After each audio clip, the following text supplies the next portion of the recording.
남편 몰래 3억 빌려준 아내 이혼 후 책임은? 안녕하세요. 버딩미. 당신이 판사라면? 입니다. 오늘 저희가 가져온 사건 듣는 순간부터 심장이 조금 쿵 내려앉으실 거예요. 20년을 함께 산 부부. 그 세월 동안 함께 모은 5억 2천만 원. 그런데 아내가 남편 몰래 그중 3억 원을 빼서 오빠에게 빌려줬습니다. 5년 동안 숨겼고 그 돈은 돌아오지 않았어요. 이혼 과정에서 남편이 그 사실을 알게 됐고 법정에서 1억 5천만 원을 배상하라고 청구했습니다.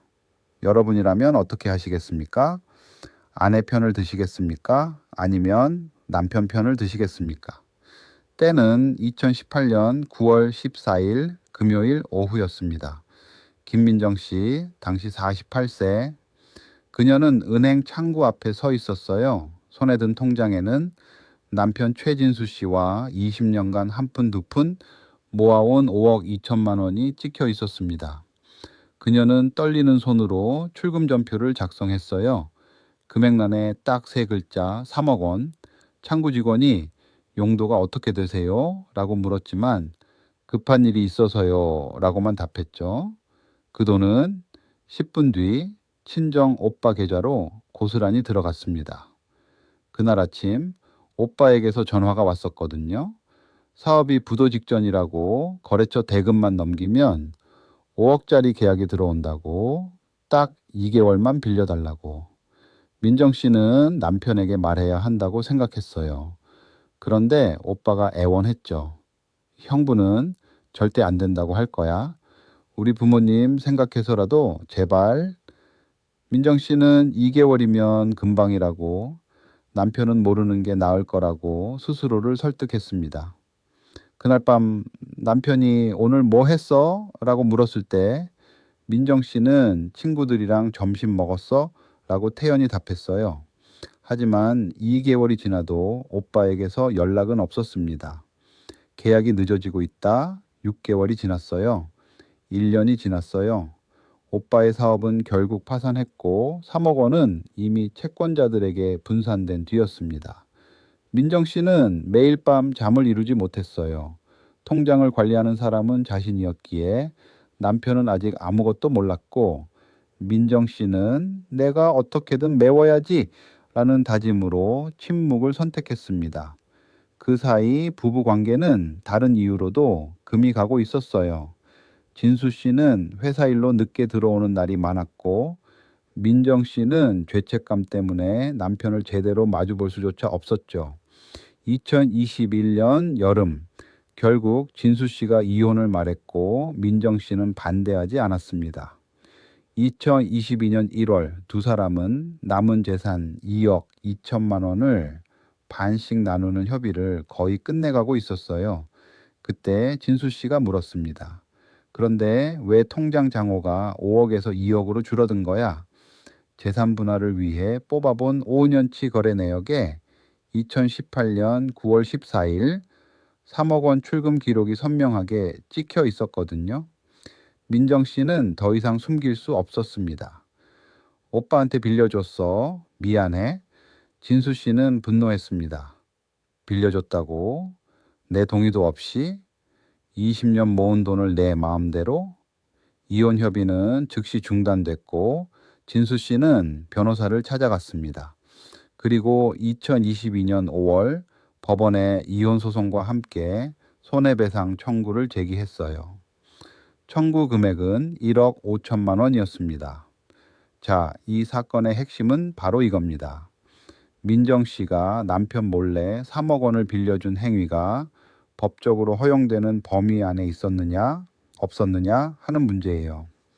우리 민법에는 일상가사대리권이라는 개념이 있습니다. 쉽게 말하면 부부는 일상적인 살림살이에 관한 일은 서로의 동의 없이도 대신 처리할 수 있는 권한이 있다는 뜻이에요. 예를 들어 마트에서 장을 보거나 공과금을 납부하거나 소소한 생활용품을 사는 것처럼요. 그런데 이게 3억 원 대여에도 적용되느냐? 그 한 줄이 이 사건의 모든 것을 결정짓습니다. 우리 일상에 얼마나 밀접한 문제인지 느껴지시죠? 이제 양쪽 주장을 들어볼게요. 남편 진수 씨 입장은 이렇습니다. 이 부부의 월 평균 생활비가 300만 원이었습니다. 3억 원은 총 재산 5억 2천만 원의 8%에 해당하는 거액이에요. 이게 어떻게 일상가사 범위에 들어올 수 있습니까? 아내는 단순히 실수한 게 아니라 5년 동안 고의로 숨겼어요. 나는 내 재산의 절반인 1억 5천만 원을 쓸 기회조차 박탈당했고 노후 대비 자금도 사라졌습니다. 이건 명백한 배신이고 법적 배상을 받아야 합니다. 듣고 보면 충분히 억울하죠. 반면 아내 민정 씨 입장도 들어보겠습니다. 저도 그 돈을 잃은 피해자입니다. 아기가 있었던 게 아니에요. 오빠가 너무 급박하다고 해서 2개월 후 돌려받을 생각으로 선의로 빌려준 거예요. 부부는 일상 가사에 대해 서로를 대리할 권한이 있고 친족 간의 금전 거래는 사회 통념상 그 범위에 포함될 수 있습니다. 게다가 이 돈은 부부 공동 재산에서 나간 것이니 이혼할 때 재산 분할로 정산해야지 이 별도로 1억 5천만 원을 더 배상하라는 건 저를 이중으로 처벌하는 거예요. 이 말도 전혀 근거 없는 이야기는 아닙니다. 자, 여러분은 어느 쪽 손을 들어주시겠습니까? 지금 버딩미 블로그에서 직접 투표해 보실 수 있습니다. 남편이 옳다 혹은 아내가 옳다, 여러분의 선택을 눌러주세요. 투표에 참여하신 분들께 실제 판결 결과가 공개됩니다. 과연 판사는 어느 편을 들었을까요? 지금 바로 참여해 보세요. 결과가 예상을 빗나갈 수도 있답니다. 자, 드디어 실제 판사는 어떤 결정을 내렸을까요? 재판부는 남편 진수 씨의 손을 들어줬습니다. 아내 민정 씨는 남편에게 1억 5천만 원을 배상하라는 판결이 내려졌어요. 판사가 가장 먼저 살펴본 건 일상 가사 대리권의 범위였습니다. 재판부는 이 부부의 월 평균 지출이 300만 원이었고 처분된 3억 원이 전체 재산의 무려 58%에 달한다는 점을 명확히 짚었어요. 이런 거액의 대여는 일상 가사 범위에 포함된다고 보기 어렵다고 판단한 거죠. 아무리 부부라도 이 정도 금액은 반드시 함께 결정해야 한다는 겁니다. 또한 재판부는 5년간의 은폐를 중요하게 봤어요. 급박한 사정이 있었더라도 배우자와 상의할 시간은 충분했으며 고의로 숨긴 것은 정당화될 수 없다고 판시했습니다. 민정 씨가 나도 피해자라고 항변했지만 재판부는 그 손해는 오빠에게 구상권을 청구할 문제이지 남편에 대한 배상 책임과는 별개라고 선을 그었어요. 결국 민정 씨는 재산 분할로 받는 1억 1천만 원에서 배상금 1억 5천만 원을 빼고 나면 4천만 원의 빚을 안고 이혼하게 됐습니다.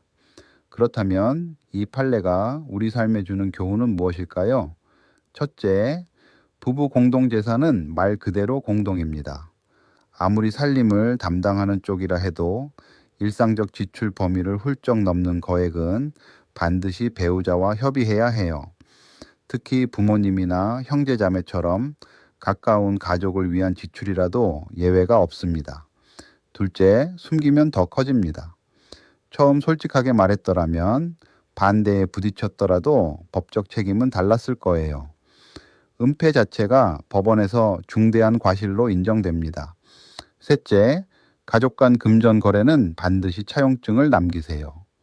선의가 아무리 분명해도 법은 증거로 말합니다.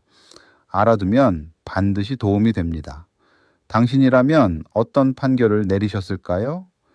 남편의 손을 들어주셨나요? 아니면 아내의 사정을 더 이해하셨나요? 여러분의 생각이 궁금합니다. 버딩미를 구독하고 주변 분들과 이 이야기를 나눠 보세요. 같이 고민하는 것 자체가 우리의 법 감수성을 키워주거든요. 다음 판례에서 만나요.